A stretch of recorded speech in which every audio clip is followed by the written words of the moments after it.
on, everybody? It is your main man, Big Ive, the talk of the town, Mr. DETVCH.com.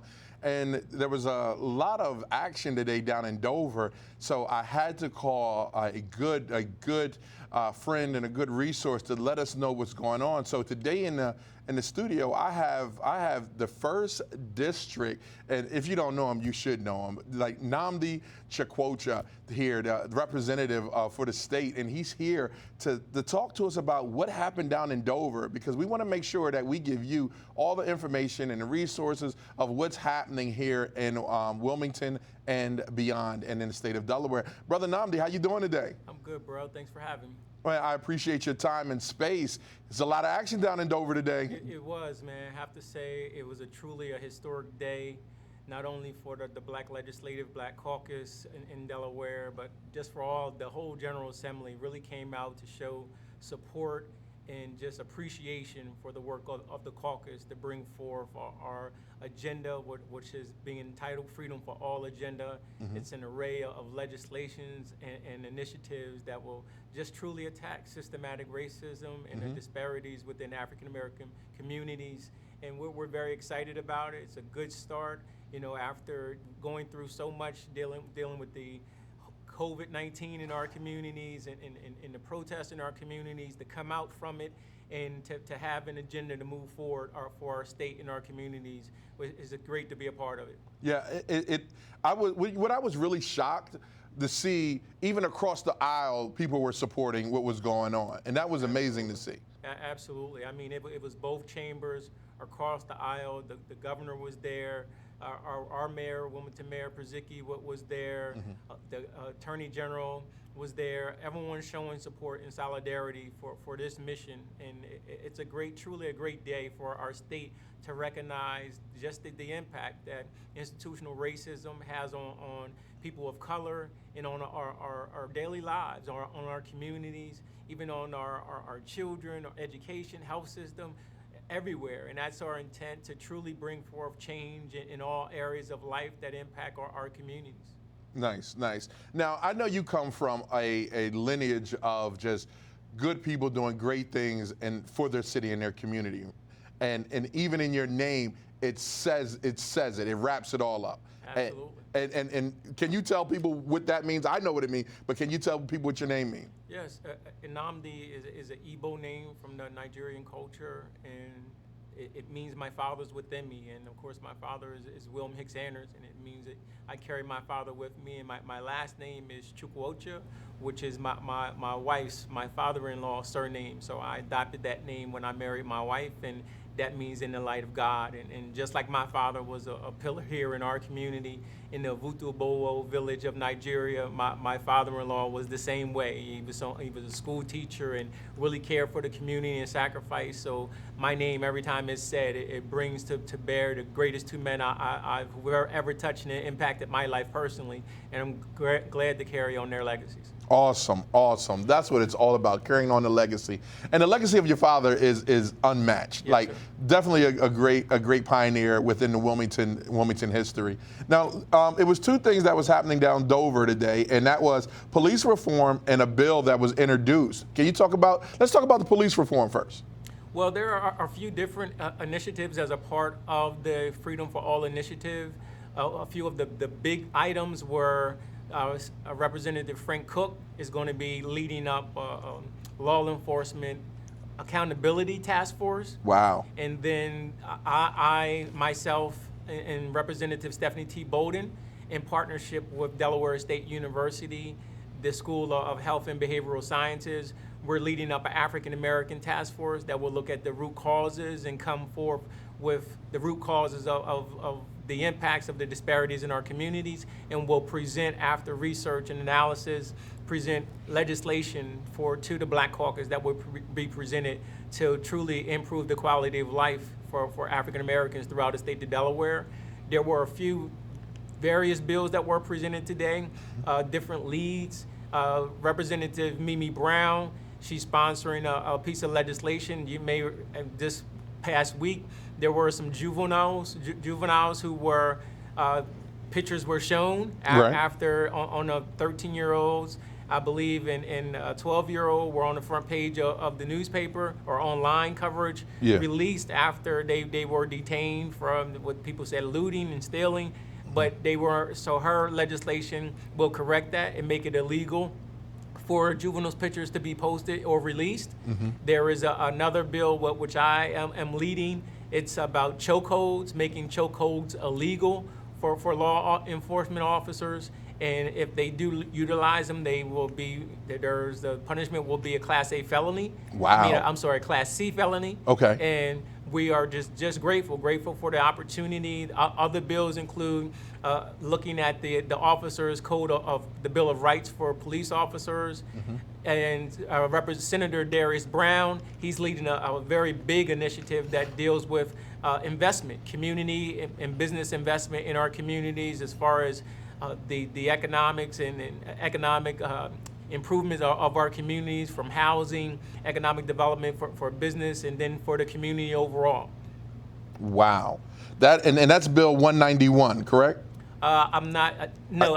I'm not exactly certain of that bill number. Okay. But there is one big bill that is being presented. It may be 191, okay. And that deals. I guess one of the other big core areas of the Freedom for All initiatives deals with the Equal Rights Amendment, and that may be that bill, which is the Equal Rights Amendment, to change our Constitution, right, so that African Americans are included in as a protected class in our state constitution. So that is a bill that would take to General Assembly. So we're introducing it now in the 50th, and hopefully to pass it in the next session on 151st. Okay, great. I want to talk about your bill and Frank Cook's bill, definitely, accountability. Yes. Let's talk about your bill about the chokeholds. Tell me a little bit more about that. Yeah, I mean, we've all seen what happened to Mr. Floyd. And sadly, inhumane treatment, and we've seen the same thing happen years ago with Eric Garner, and it hasn't changed. And these are illegal holds. Yeah. No police officers are being taught this. They're doing it, and so we're making it be known that if you do utilize a chokehold, a legal hold of restraint that restricts the airway and breathing, then you're going to be charged if this person is severely hurt or killed. You're going to receive this charge. Right.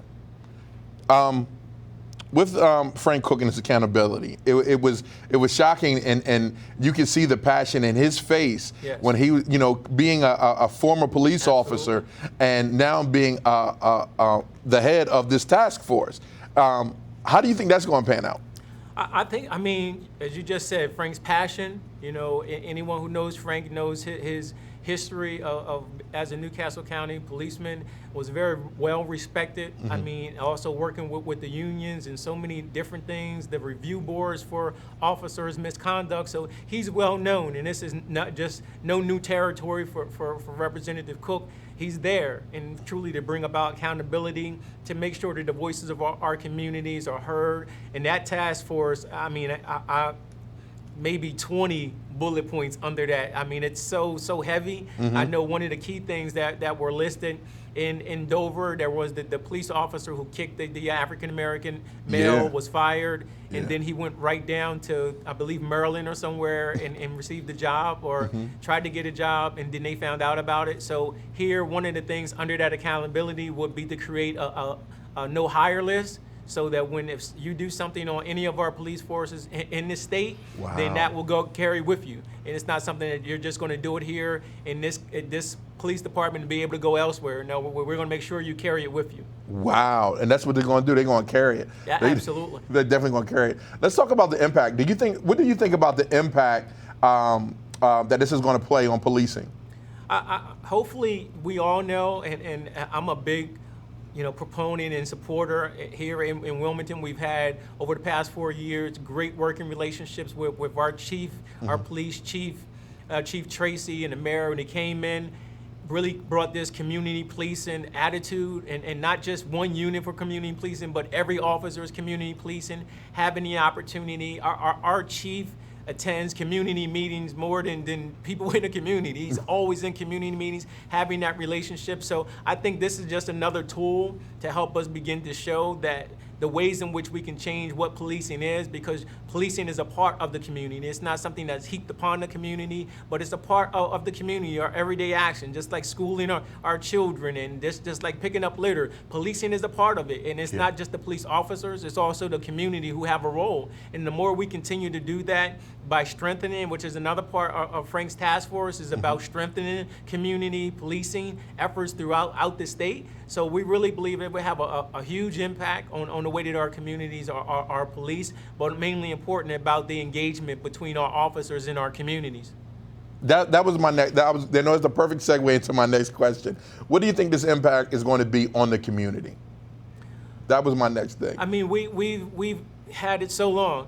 One of my younger cousins, he and I were on the phone today, and I received a letter from one of my cousins who's unfortunately away from us right now, and he sent me a letter and just telling me how he's changing being locked up, and my other cousin was saying to me about the way our communities police and interactions he had, and we started going from that letter into this bigger, broader conversation about there's time for change.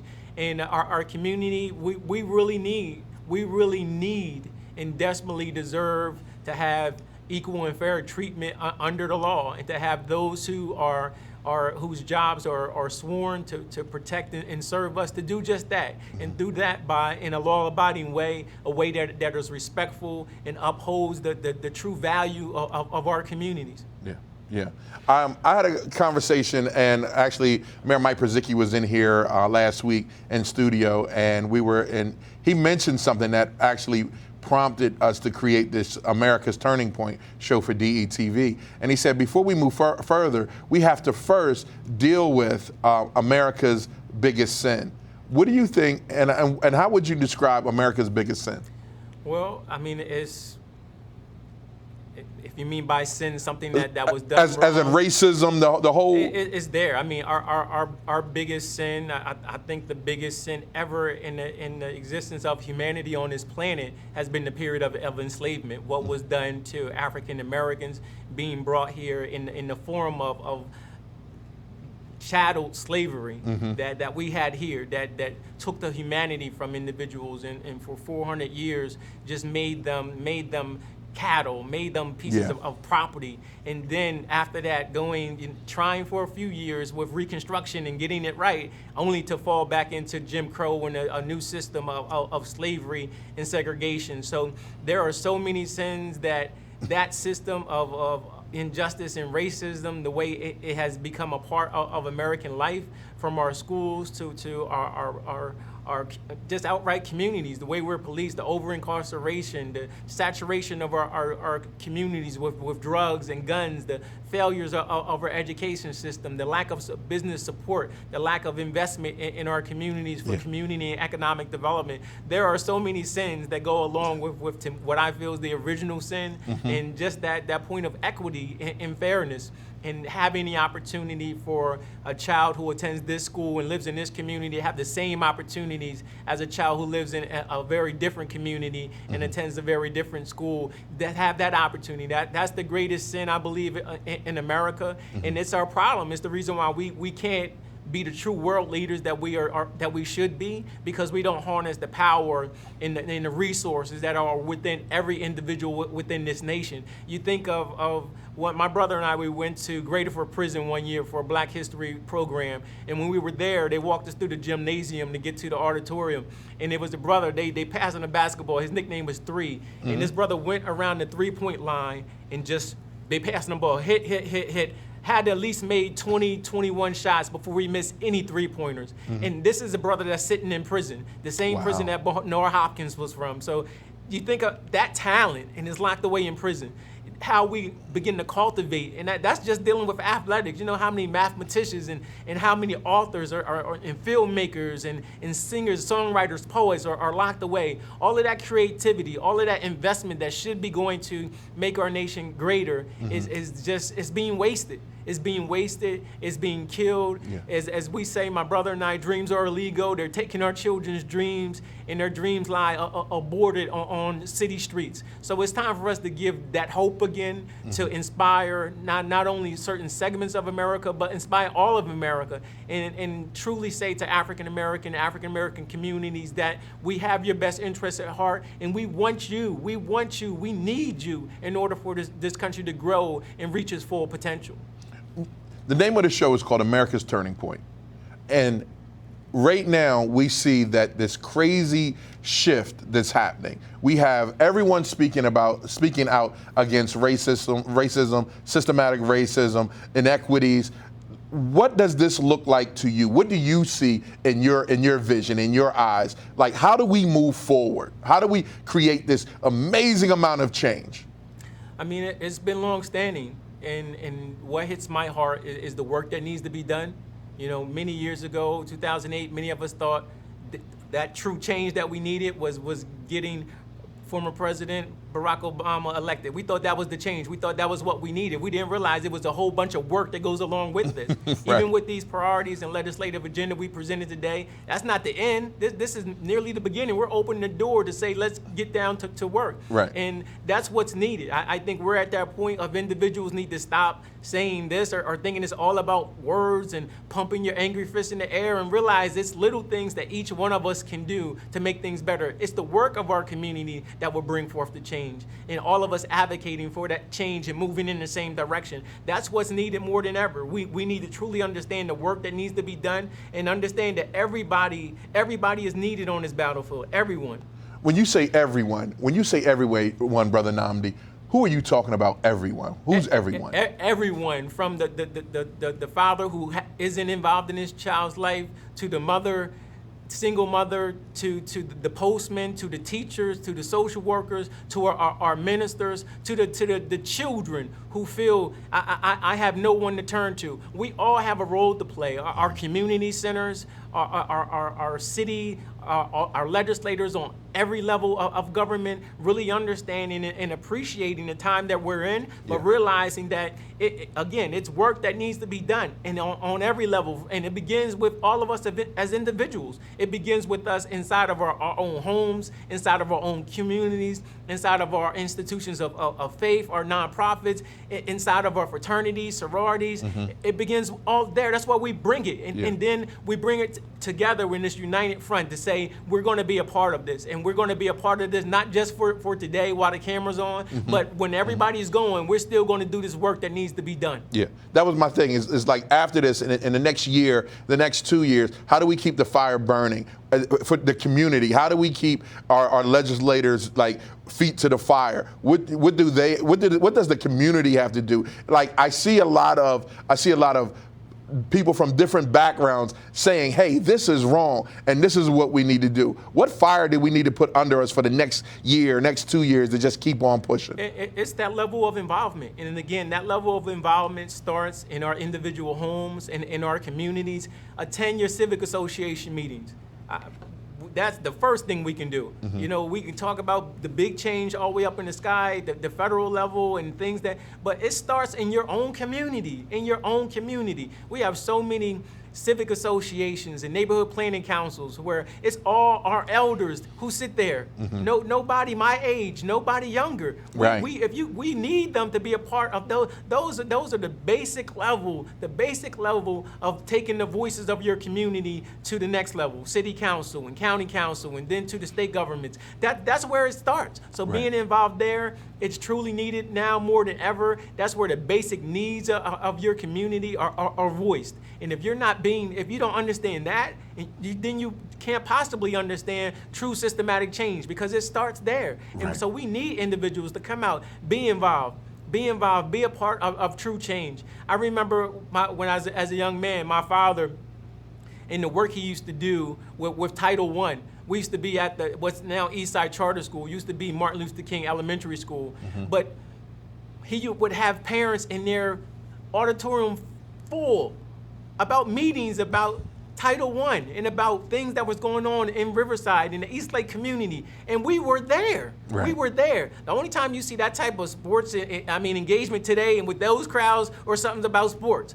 But that was about our children, our education, and our community. Right. So we have to get back to that level of grassroots, true on the ground soldiers, being there working for the good of your community, attending these meetings, having meetings, meeting with your civic presidents, the presidents of your local planning councils, getting your voice heard. That's where it begins, and that's the true work that begins the other work. That's how we keep it going. Yeah. Because you can't, the rallies can stop, the protests can stop, but you can't stop working in your community because that's where you live. Right. That's where you live. That's the work that needs to be done. Right. That fuels the work that goes forward. Yeah, yeah. My next question is, how do we quantify the work that needs to be done in the communities? I mean, it's so much, and there is, as you can say, turn any corner, and it's something that needs to be done. There you go. So there's a role for every one of us. Yeah. There is nothing that's too big, nothing that's too small for you to say, this is going to be my contribution.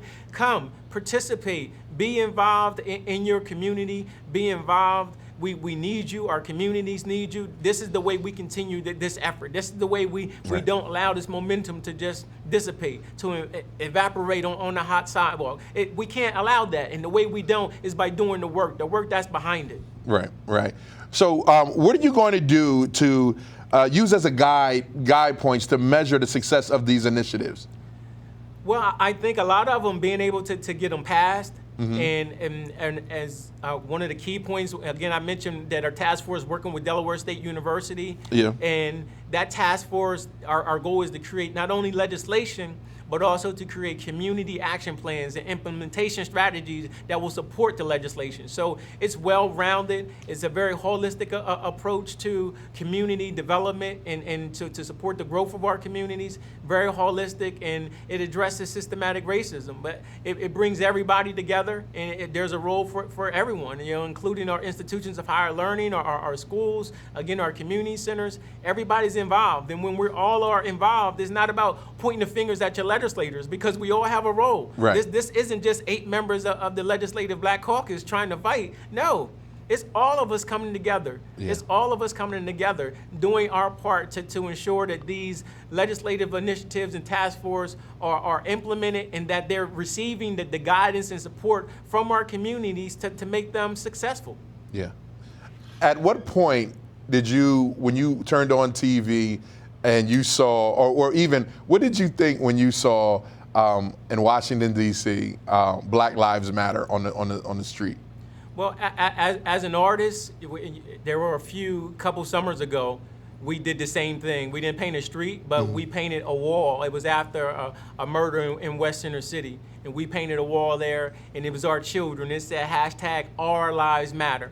And I will never forget that. I'll never forget the children's faces who helped us black out that graffiti-filled wall and put that statement there. So I know what it means. I felt the same pride when I seen the mayor of D.C. have that put there. I felt the same way, that we're saying a statement for our communities. I felt she was saying that to her city, and knowing that the eyes of the nation are on her city, on that avenue. I thought it was poignant. It was very well done. And as an artist, you know the power of art. You know, art has that power to unite us. It says things that we don't even realize are being said. That's the power of that message being there. So again, it was very strong, and reminds me of the work that needs to be done as artists. As artists, I mean, something as simple. We used to paint boarded up windows and doors to look like doors and windows. Something that simple, right? But it makes a difference. It can transform the look of your community, how you feel about it. She transformed that street, that same street where all of this chaos was. She made it to say, we're making a statement.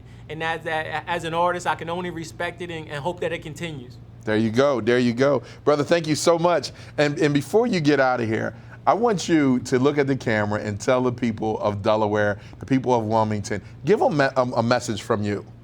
I'll just say my true message and what I feel is that our lives matter, and it's not just mattering when we're killed by a white police officer. Our lives matter every day.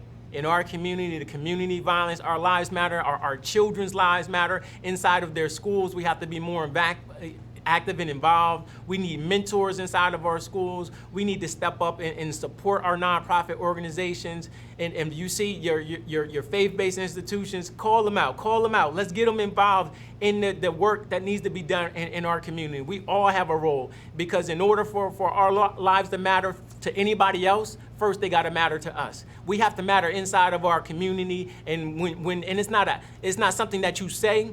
It's something that you show through your actions. When we care for one another, when we support one another, when we're truly doing the right thing by one another in our own communities, then that's when we'll say that we're making a difference, and that's when we'll know the work that needs to be done is being done, and is being felt in our hearts, and is being passed on to our next generation in the way that it should be.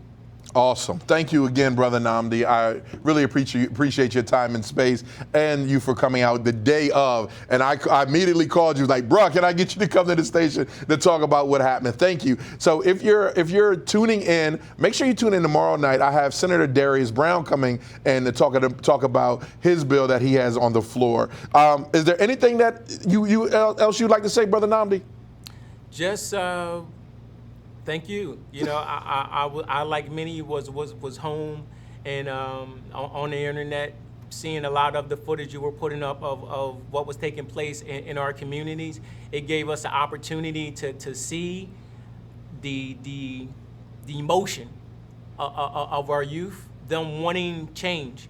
As a young man who grew up in a house with a father who was directly involved in the 1968 riots, he was one of the ones who, after the riots, we had a pass system, almost like apartheid, where you had to have a pass to go through certain communities, and my father had a pass. Wow. And so I heard these statements. I grew up with talk about the riots. My Uncle Larry, peace be upon him, used to talk about, he worked at the grocery store, and the windows was bust out, and they firebombed it, and he was the grocery boy. So he was like, man, they ruined my job.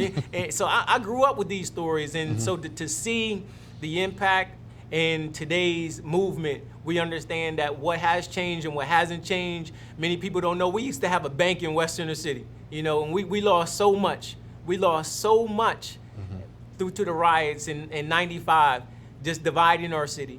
We need to truly have the opportunity to bring our community back together, to heal our community, to heal our city, and move forward. We're healing our state and doing the work to move our nation in the right direction. There you have it from Brother Nnamdi. It's your main man, Big Ive, the talk of the town, Mr. DETVCH.com. Thank you for joining this special edition of America's Turning Point. We created this for Good Morning Wilmington, but it's so powerful that we had to have it in the evening also. So stay tuned tomorrow. I'll see you tomorrow at 7 o'clock, where we have Senator Darius Brown talking about his bill that he has on the House floor. All right, I'm out of here. I will see you on the other side. Go to DETVCH.com. Follow us on Facebook, follow us on Instagram, and that's all I got for you. All right, be well. Wilmington strong.